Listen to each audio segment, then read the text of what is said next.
Një tjetër familje që ka përfituar në fshatin Drashovicë të Selenicës nga projekti rehabilitues për banesat e dëmtuara është familja Runaj. Zulfie Runaj, përfituese e këtij projekti, shprehet se pas përfundimit të punimeve nga firma fituese e tenderit në banesën e saj, shumë ndërhyrje kanë mbetur të papërfunduara. Ajo tregon se pas përfundimit të punës, kolonat mbajtëse të shtëpisë janë lënë në të njëjtin gjendje si më parë. Sipas saj, edhe fasada jashtme e banesës edhe tavani kanë mbetur pa usuvatuar. E moshuara shton se familjes i është dashur të shes disa shpend të oborit për përballuar shpenzimet shtesë dhe për të mundësuar përfundimin e disa punimeve. Ajo shpreh pakënaqësi dhe për mënyrën se si janë realizuar ndërhyrjet në banesën e saj.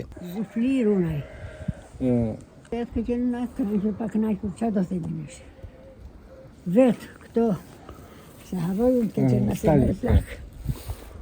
Kolonat vetë, sëvatimet vetë, tavanin vetë, gjitha vetë këtë bërë. Shqitën pullat, mbetën gjysh goni. Edhe i bëmë.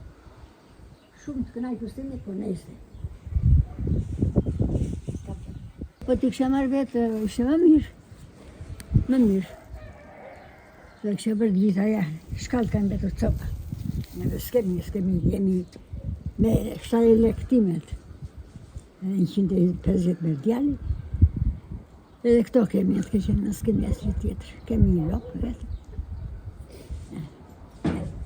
Ja shpiti kemi rregulluar vetë, në të shikoni. Sipas Zulfie Runajt, problematika vjen edhe në brendësi të banesës. Ajo tregon se pllakat nuk janë shtruar, ndonse u ishte premtuar se do të shtroheshin dhe se do të rehabilitohej gjithë shtëpia. Në përfundim, sipas saj, është vendosur vetëm çatia dhe firma është larguar. Ai thekson se edhe dhoma e gjumit ku familja kalon natën ka mbetur e papërfunduar. Po tunë edhe plakat. Për plakat ata shumë gjëra, po nese. S'kem çfarë bëjmë shqiperia jo. S'kem bëjë gjë. Punuan hodhën çatin, ikën në lampë prit vinë, prit iq, e lapër, thëja. Shikëm të pula që kishim bëmë.